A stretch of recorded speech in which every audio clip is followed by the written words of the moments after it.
وعباد الرحمن الذين يمشون على الأرض هونا وإذا خاطبهم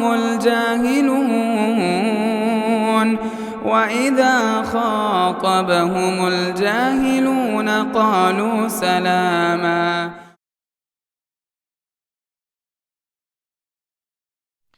محترم بزرگوں، نوجوان ساتھیوں، پیارے بچوں، پردے میں بیٹھی اور ماں اور بہنوں، ہر طرح کی تعریفات اللہ وحدہ لا شریک کے لیے لائق اور زیبا ہے کہ جس نے ہم سب کو محمد صلی اللہ علیہ وسلم کا امتی بنایا۔ بعدہ لاکھوں کروڑوں درود و سلام کا نزول ہو محمد صلی اللہ علیہ وسلم کی ذات اقدس پر کہ آپ صلی اللہ علیہ وسلم نے انسانوں کے دلوں کو جیتنے کے راستے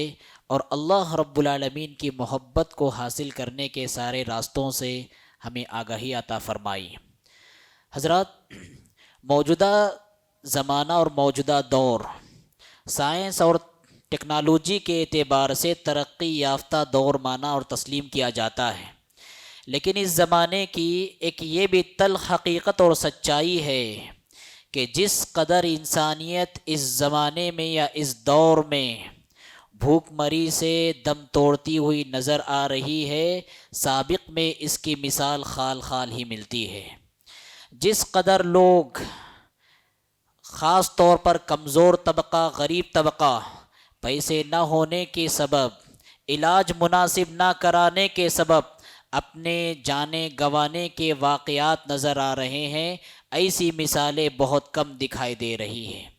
ہمارے زمانے میں، ہمارے معاشرے میں بہت سارے معصوم بچے تعلیمی فیس ادا نہ کرنے کے سبب ان کے معصوم اور ننھے منھے ہاتھ کارخانوں اور دکانوں میں کام کرتے ہوئے دکھائی دے رہے ہیں۔ ہمارا کمزور اور معاشرے کا غریب طبقہ، خاص طور پر غریب والدین، بچی کی شادی کے لیے مناسب پیسہ اور مناسب رقم نہ ہونے کے سبب ان کی بچیاں گھر میں بیٹھی بیٹھی بوڑھی ہو رہی ہیں۔ یہ سارے کے سارے واقعات اور حالات بالعموم سارے ہی انسانوں کے لیے بہت بڑا لمحہ فکریہ ہے، اور خاص بالخصوص مسلمان معاشرے کے لیے بہت بڑا لمحہ فکریہ ہے، بلکہ مسلم معاشرے کے گال پر ایک تھپڑ سے بھی کم حیثیت نہیں رکھتا۔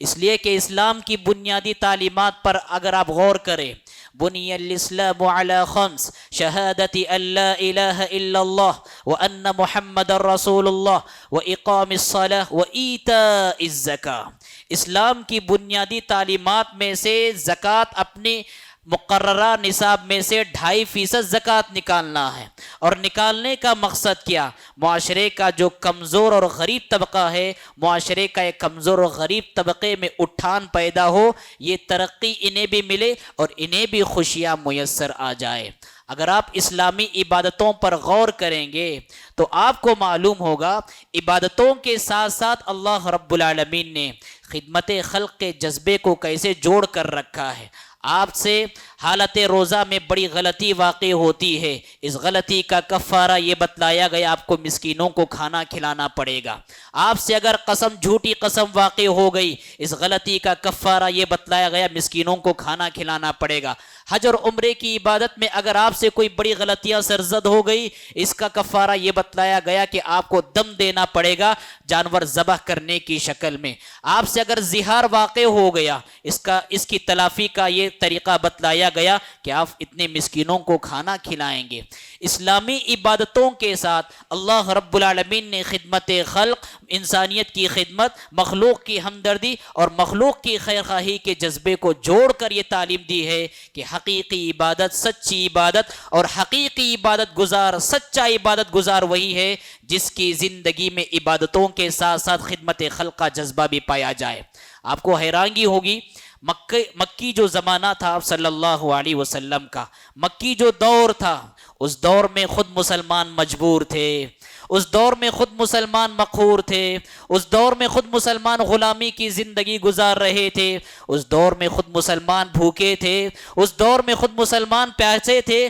اس دور میں خود مسلمان مالی اعتبار سے کمزور، دنیاوی اسباب کے اعتبار سے کمزور، لیکن آسمان سے آنے والی وحی ایسے مجبوروں کو مخاطب کرتی تھی، ایسے بھوکوں کو مخاطب کرتی تھی اور کہتی تھی فَأَمَّا السَّائِلَ فَلَا تَنْهَرْ فَأَمَّا الْيَتِيمَ فَلَا تَقْهَرْ وَأَمَّا السَّائِلَ فَلَا تَنْهَرْ۔ اے پیارے نبی صلی اللہ علیہ وسلم، آپ کے ذریعے آپ کی امت کو یہ ہم پیغام دے رہے ہیں،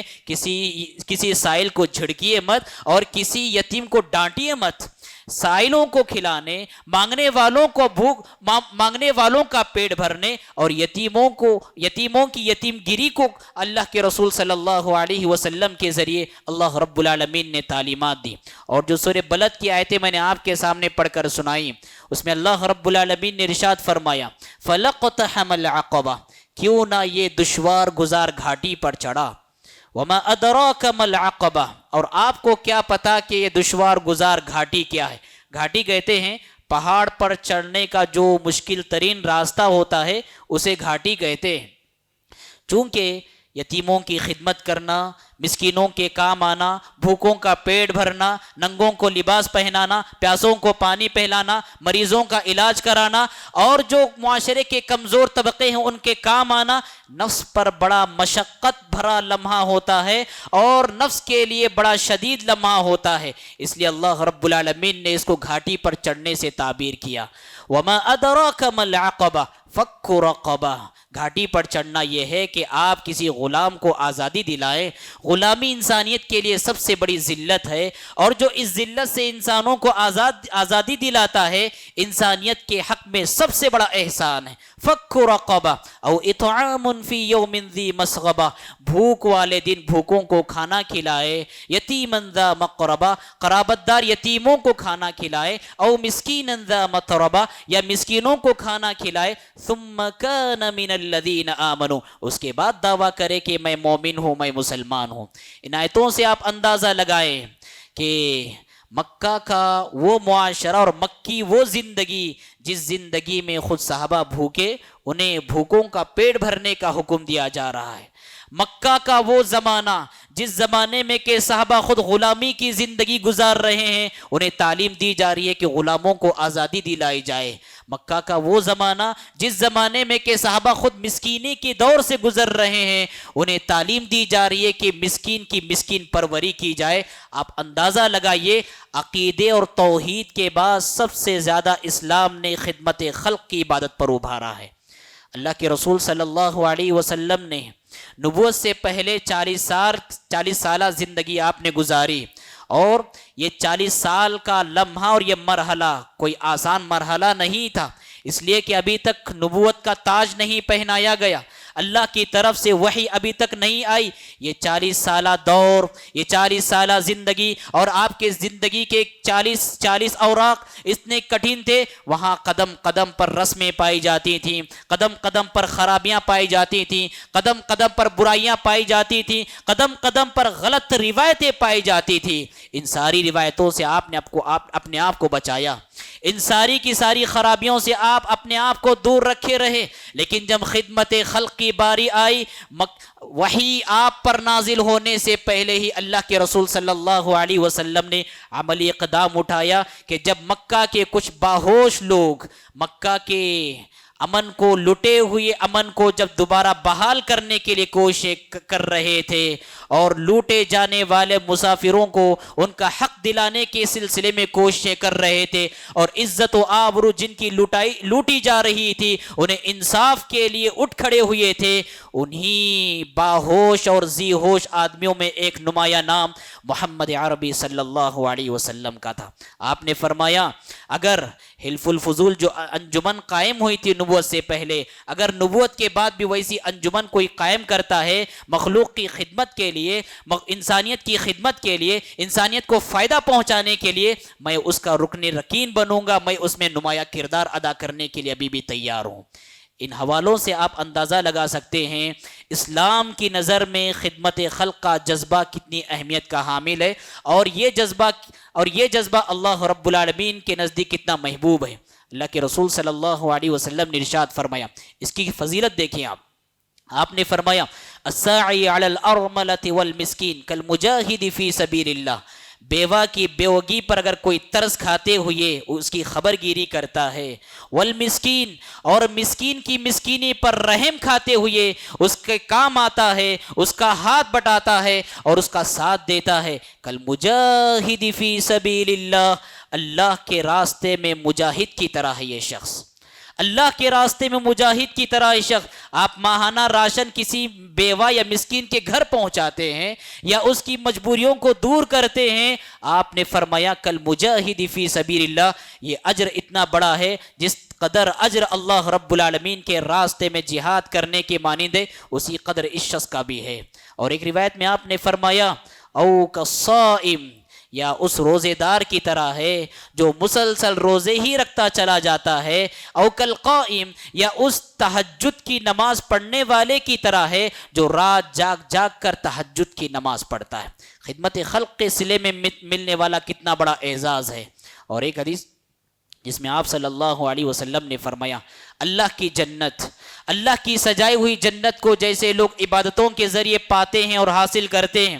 ایسے ہی خدمت خلق کے ذریعے بھی اللہ کی سجائی ہوئی جنت کو لوگ حاصل کر سکتے ہیں۔ عبداللہ بن سلام رضی اللہ تعالی عنہ کہتے ہیں اللہ کے رسول صلی اللہ علیہ وسلم نے فرمایا یا ایھا الناس افشوا السلام وصلوا الارحام واطعموا الطعام وصلوا باللیل والناس نیام تدخلوا الجنة بسلام، اے لوگو سلام کو عام کرو، رشتہ داریوں کو جوڑو، جو غریب ہیں ان کو کھانا کھلاؤ، جو مسکین ہیں ان کا پیٹ بھرو، اور جب لوگ سو رہے ہوں رات میں جاگ کر تہجد کی نماز پڑھو، تدخلوا الجنة بسلام، سلامتی کے ساتھ جنت میں داخل ہو جاؤ۔ آپ اندازہ لگائیں جس قدر ہم اپنی عبادت کے ذریعے اللہ کی سجائی ہوئی جنت کے حقدار بن سکتے ہیں، بالکل ویسے ہی خدمت خلق کے جذبے سے سرشار ہو کر اللہ کی سجائی ہوئی جنت کے حقدار بن سکتے ہیں۔ ایک شخص، آپ نے فرمایا ایک شخص رات میں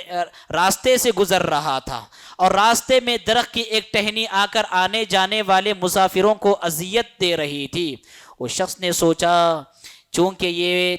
ٹہنی، درخت کی ٹہنی آنے جانے والے مسافروں کے لیے دشواری کا سبب بن رہی ہے، اس شخص نے اس ٹہنی کو راستے سے ہٹا دیا۔ اس نے اپنے انجام کی فکر نہیں کی، اس نے یہ نہیں سوچا کہ تو میونسپل کا کام ہے، یہ تو GHMC کا کام ہے، اس نے سمجھا کہ تو ہر مسلمان کے کرنے کا کام ہے۔ وہ اپنی سواری سے اترتا ہے اور راستے سے اس تکلیف دہ چیز کو ہٹاتا ہے۔ اللہ کو اس کی نیکی اتنی پسند آتی ہے، اتنی پسند آتی ہے، فشکر اللہ لہ فغفر لہ، اللہ نے اس کی نیکی کی قدردانی کی اور اس کے زندگی کے سارے گناہوں کو معاف فرما کر اسے جنتی بنا دیا۔ آپ دیکھیں خدمت خلق کی چھوٹی سی چھوٹی نیکی انسان کو کتنے عظیم انجام سے دوچار کر سکتی ہے۔ اور انسانوں کو چھوڑیے آپ، انسانوں کو تو چھوڑیے آپ، حیوانوں کے ساتھ جو رحم دلی کا معاملہ کرتا ہے، حیوانوں کی جو خدمت کرتا ہے، پرندوں کی جو خدمت کرتا ہے، اس کے لیے بھی بڑے بڑے اعزازات ہیں۔ آپ سب کو معلوم ہے ایک بدکار عورت کو محض کتے کو پانی پلانے کے نتیجے میں اللہ نے کہا کہ وہ جنتی ہے۔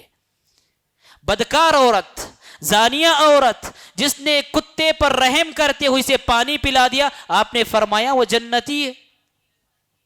آپ نے فرمایا کہ جو بندہ بھی اپنے گھر میں پودا لگاتا ہے، کھیتی باڑی کرتا ہے اور اس سے پودے اور درخت اگتے ہیں، پھل نکل آتے ہیں، اور اس پھل سے جو بھی پرندہ کھاتا ہے، اس پھل سے جو بھی جانور کھاتا ہے یا انسان کھاتا ہے، فَإِنَّهَا كَانَتْ لَهُ بِهِ صَدَقَةٌ، ہر کھانے والے کی عوض اسے صدقہ کا ثواب لکھا جاتا ہے۔ اسلام کی نظر میں خدمت خلق کا جذبہ اتنا وسیع ہے کہ انسانوں سے آگے بڑھ کر اگر آپ جانوروں کے حق میں بھی کام کرتے ہیں تو یہ بھی آپ کے لیے آخرت کی زندگی میں کامیابی کا، نجات کا ذریعہ بن سکتا ہے۔ حضرات، ہم میں سے اکثر دلوں کی سختی کا شکوہ کرتے ہیں اور دلوں کی سختی کی شکایت کرتے ہیں، دلوں سے رحم و کرم کا جذبہ رخصت ہونے کی شکایت ہے۔ اللہ کے رسول صلی اللہ علیہ وسلم، آپ کے پاس ایک شخص آتا ہے، آنے کے بعد وہ شکایت کرتا ہے اے اللہ کے رسول صلی اللہ علیہ وسلم میرا دل سخت ہو گیا ہے، رحم و کرم کا جو جذبہ انسان کے دل میں ہوتا ہے وہ جذبہ کمزور سے کمزور ہوتا جا رہا ہے، لہٰذا علاج بتائیے۔ آپ صلی اللہ علیہ وسلم نے علاج کے 2 نسخے بتلائے۔ پہلا نسخہ آپ نے بتلایا امسح رأس الیتیم، یتیم کے سر پر ہاتھ پھیرو، یتیم کے سر پر ہاتھ پھیرو، یتیم کے سر پر ہاتھ پھیرو گے یاد آئے گی اس کے باپ کی وفات کا حادثہ تمہاری نظروں کے سامنے آئے گا، اور نتیجے میں اس پر رحم و کرم کا جذبہ پیدا ہوگا اور یہیں سے تمہارا دل بھی نرم ہوگا۔ اور اس کے بعد فرمایا وَأَطْعِمِ الْمِسْكِينَ، مسکین کو کھانا کھلاؤ، مسکین کو کھانا کھلاؤ گے تمہیں احساس ہوگا کہ اللہ رب العالمین نے اس مسکین کی مسکینی سے بہتر مجھے میری حالت میں رکھا ہے، نتیجے میں شکر گزاری کا جذبہ پیدا ہوگا، دل نرم ہوگا۔ یہ 2 نسخے بتلائے جس سے معلوم ہوتا ہے اس سے جہاں پر مخلوق کی خدمت ہوتی ہے، انسانوں کی خدمت ہوتی ہے، انسانوں کا فائدہ ہوتا ہے، انسانوں کا بھلا ہوتا ہے، اس سے کہیں زیادہ بڑھ کر انسان کا اپنا نفس کمزور ہوتا ہے، انسان کا اپنا دل نرم ہوتا ہے، انسان کا اپنا دل رقیق ہو جاتا ہے اور اللہ رب العالمین کا مطیع اور فرما بردار ہوتا ہے۔ حضرات یہ بات بھی یاد رکھیں کہ انسانی تاریخ نہیں بلکہ اسلامی تاریخ میں انسانوں نے لوگوں کے جو دل جیتے ہیں وہ خدمت خلق کے ذریعے، خدمت خلق کے ذریعے ہی لوگوں کے دلوں کو جیتا جا سکتا ہے، خدمت خلق کے ذریعے ہی لوگوں کے دلوں پر حکمرانی کا سکہ بٹھایا جا سکتا ہے۔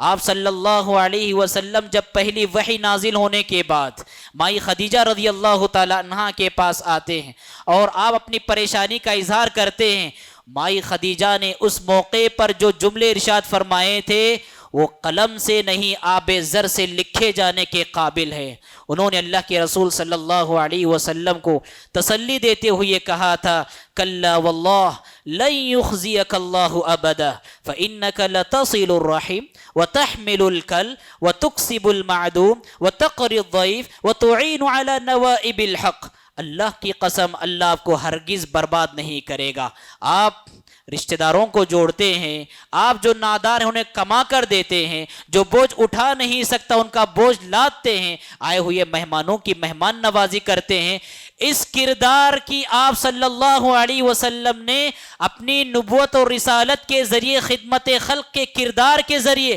لوگوں کے جو دل جیتے ہیں، سبحان اللہ، کہ ایک مرتبہ آپ صلی اللہ علیہ وسلم کے پاس ایک وادی بھر کی بکریاں آ گئیں، ایک جنگ ہو گئی، جنگ میں آپ کو فتح یابی نصیب ہو گئی، ایک وادی بھر کے بکرے اور بکریاں آپ کے حصے میں آئی۔ وادی کسے کہتے ہیں؟ 2 پہاڑوں کے درمیان کی جگہ کو وادی کہتے ہیں۔ آپ کے حصے میں آئی، ایک شخص آیا، آ کر دیکھنے لگا سبحان اللہ اتنی بکریاں، کتنا خوش نصیب ہوگا وہ جس کے قبضے میں اور جس کے پاس اور جس کے حصے میں اتنے جانور ہیں۔ آپ صلی اللہ علیہ وسلم کو بات معلوم ہوئی، آپ صلی اللہ علیہ وسلم نے پوچھا کیا تمہیں پسند ہے کہ ساری کی ساری بکریاں تمہارے حصے میں آئے؟ اس نے کہا بھلا کیوں نہیں؟ اللہ کے رسول صلی اللہ علیہ وسلم نے کہا یہ ساری کی ساری بکریاں تمہارے ہیں، تم لے جاؤ۔ وہ شخص ساری کی ساری بکریاں اپنے قوم اور اپنے قبیلے میں ہانک کر لے جاتا ہے اور جا کر پہاڑ پر کھڑے ہو کر کہتا ہے یا قوم اسلموا، اے میری قوم کے لوگوں اسلام قبول کرو، فإن محمدًا یعطی، کہ محمد صلی اللہ علیہ وسلم اتنا نوازتے ہیں کہ انہیں فقر و فاقہ کا خوف بھی لاحق نہیں ہوتا، نتیجے میں قبیلے مسلمان ہو جاتے ہیں۔ خدمت خلق کے ذریعے آپ لوگوں کے دلوں کو جیت سکتے ہیں۔ آج جو نفرت کی سیاست کر رہے ہیں، آج جو عہدیدار اپنے عہدے پر بیٹھ کر ہندو مسلم بول کر منافرت کا بازار گرم کر رہے ہیں، اگر ان کی نفرت کی سیاست کا خاتمہ چاہتے ہو، ان کی دشمنی کو اگر آپ محبتوں میں تبدیل کرنا چاہتے ہو تو اس کا ایک اہم ذریعہ، اہم راستہ خدمت خلق ہے۔ دیکھیے سامنے تعریف تو نہیں کرنا چاہیے لیکن حوصلہ افزائی بھی بہت اچھی بات ہوتی ہے۔ جب لاک ڈاؤن کی مصیبت آ پڑی تھی، کووڈ-19 کی جب مصیبت آ پڑی تھی، جہاں پر لوگوں کی ملازمتیں چھوٹ گئی تھی، لوگ دانے دانے کے لیے ترس رہے تھے، ایک ایک دن کی ایک ایک وقت کی روٹی کھانے کے لوگوں کے لالے پڑ رہے تھے، ایسے موقع پر محترم جناب عبداللہ با جبیر صاحب اور انور با جبیر صاحب اور آپ کے جو ساتھیوں نے جو کارنامہ انجام دیا ہے، الامان والحفیظ، اللہ رحم کرے اور اللہ ان کی قربانیوں کو قبول کرے۔ خیر الناس انفعهم للناس، اس موقع پر بہت خوش آئند قدم ہے یہ، بھوکوں کو کھانا کھلانا، خصوصاً ایسے وقت میں جس وقت میں کہ بھوک مری عام ہو رہی تھی، کووڈ-19 کی مصیبت تھی، قیامت سے پہلے ایک قیامت لوگوں پر گزر رہی تھی، ایسے لوگوں کے گھر گھر جا کر راشن پہنچانا، گھر گھر جا کر کھانا کھلانا، بھوکوں کے پیٹ بھرنا۔ اللہ کے رسول صلی اللہ علیہ وسلم سے پوچھا گیا سب سے بہترین نیکی کون سی ہے، تو آپ صلی اللہ علیہ وسلم نے کہا تھا مسکین کو کھانا کھلانا سب سے بہترین نیکی ہے۔ آج جو آپ سب صورتحال سب کو معلوم ہے، پنجاب کی تاریخ کا ایک عظیم سیلاب وہاں پر رونما ہوا، کتنے لوگ نہ جانے اس سیلاب کی نظر ہو گئے اور لاکھوں لوگ بے گھر ہو گئے۔ وہاں کے مسلمانوں نے، وہاں کے مدرسے والوں نے اور وہاں کی مسجد والوں نے خدمت خلق کے جذبے سے سرشار ہو کر جو مثالیں قائم کی، اس کی گواہی مسلمانوں نے بعد میں دی، غیر مسلم میڈیا نے پہلے دی۔ ایسی صورتحال میں، جس صورتحال میں کہ مدرسوں کو بدنام کرنے کی کوششیں کی جا رہی ہیں، نفرت کی سیاست کی جا رہی ہے، ایسی صورتحال میں کتنا خوش آئند قدم ہے۔ ان کا جو فرض ہے وہ اہل سیاست جانے، ان کا جو فرض ہے وہ اہل سیاست جانے۔ میرا پیغام محبت ہے جہاں تک پہنچے، وَلَا تَسْتَوِي الْحَسَنَةُ وَلَا السَّيِّئَةُ ادْفَعْ بِالَّتِي هِيَ أَحْسَنُ فَإِذَا الَّذِي بَيْنَكَ وَبَيْنَهُ عَدَاوَةٌ كَأَنَّهُ وَلِيٌّ حَمِيمٌ۔ اللہ رب العالمین نے ارشاد فرمایا نیکی اور برائی دونوں ایک جیسی نہیں ہو سکتی۔ اگر نفرت کا خاتمہ کرنا چاہتے ہو، دشمن کی دشمنی کا خاتمہ چاہتے ہو، تو ان کے راستے میں پھول بچھاؤ، ان کی خدمت کرو، ان کے کام آؤ، مخلوق کو فائدہ پہنچاؤ، خیر خواہی کرو ان کے ساتھ، ہمدردی کرو ان کے ساتھ۔ آپ کی خدمت کا یہ جذبہ اللہ رب العالمین فرماتا ہے فَإِذَا الَّذِي بَيْنَكَ وَبَيْنَهُ عَدَاوَةٌ كَأَنَّهُ وَلِيٌّ حَمِيمٌ۔ یہ جو جانی دشمنیاں پائی جا رہی ہیں جگری دوستیوں میں تبدیل ہو جائے گی۔ لیکن اللہ تعالیٰ نے یہ بھی بات فرمائی یہ کام کوئی آسان نہیں، اور یہ کام کرنے والے کوئی ہلکے لوگ بھی نہیں کر سکتے۔ وَمَا يُلَقَّاهَا إِلَّا الَّذِينَ صَبَرُوا وَمَا يُلَقَّاهَا إِلَّا ذُو حَظٍّ عَظِيمٍ۔ اس کام کو کرنے کے لیے بڑا حوصلہ چاہیے، بڑا جگر گردہ چاہیے اور بڑی امیدیں چاہیے، بڑے صبر کا کام ہے۔ وَمَا يُلَقَّاهَا إِلَّا الَّذِينَ صَبَرُوا وَمَا يُلَقَّاهَا إِلَّا ذُو حَظٍّ عَظِيمٍ۔ آخری بات بول کر اپنی بات کو ختم کرتا ہوں۔ حضرات یاد رکھیے سب سے بڑی خدمت اور سب سے بڑی خدمت لوگوں کی دنیا آباد کرنے سے زیادہ ان کی آخرت آباد کرنا ہے۔ لوگوں کے سامنے توحید کا پیغام رکھنا، لوگ جو اللہ سے روٹے ہوئے ہیں اللہ سے جوڑنا، توحید کے سبق کو جو بھلا چکے ہیں توحید کا سبق یاد دلانا، جن کی زندگیاں شرک میں گزر رہی ہیں شرک کی خطرناکیوں سے آگاہ کرنا، نوجوانوں میں جو بے رہ رویہ آ رہی ہیں، اخلاقی بگاڑ پایا جا رہا ہے، اچھے اخلاق ان کے اندر پیدا کرنا، لوگ جو فسق و فجور کی زندگی لوگوں کے اندر پائی جا رہی ہے، تقوی شیاری کا جذبہ ان کے اندر پیدا کرنا مخلوق کی سب سے بڑی خدمت ہے۔ اور افسوس کی بات ہے اس خدمت کو لوگ کوئی خدمت ہی سمجھنے کے لیے تیار نہیں۔ لَأَن يَهْدِيَ اللَّهُ بِكَ رَجُلًا وَاحِدًا خَيْرٌ لَكَ مِنْ حُمُرِ النَّعَامِ۔ اللہ کے رسول صلی اللہ علیہ وسلم نے فرمایا اگر تمہارے ذریعے کوئی ایک بندہ سیدھے راستے پر آ جاتا ہے دنیا کی قیمتی سواریوں سے کہیں زیادہ تمہارے حق میں بہتر ہے۔ میں دعا کرتا ہوں رب العالمین سے بار الہ ہم سب کو مخلوقات کی خدمت کرنے کی توفیق عطا فرمائیں، حقیقی خدمت اور سچی خدمت اور خلوص دل کے ساتھ خدمت کرنے والا بنائیں، اور جو بھی اس زمین پر ایمان اور عملے کے ساتھ ساتھ مخلوق کی خدمت کر رہے ہیں چاہے وہ جس معاشرے کا رہنے والا ہو، اللہ ان کی خدمات کو ان کے میزان حسنات میں جمع فرمائے۔ اقول قولی هذا واستغفر الله لي ولكم ولسائر المسلمين فاستغفروه انه هو الغفور الرحیم۔ مسجد عباد الرحمن کے پلیٹ فارم سے ہونے والی دعوت و تبلیغ کے مشن کو آگے بڑھانے میں ہمارا بھرپور ساتھ دیں۔ علم و عمل سے ناطہ جوڑنے کے لیے اہل علم سے جڑیں۔ مسجد عباد الرحمن کے یوٹیوب چینل کو سبسکرائب کریں اور آگے شیئر کرنا ہرگز نہ بھولیں۔ فجزاکم اللہ خیرا۔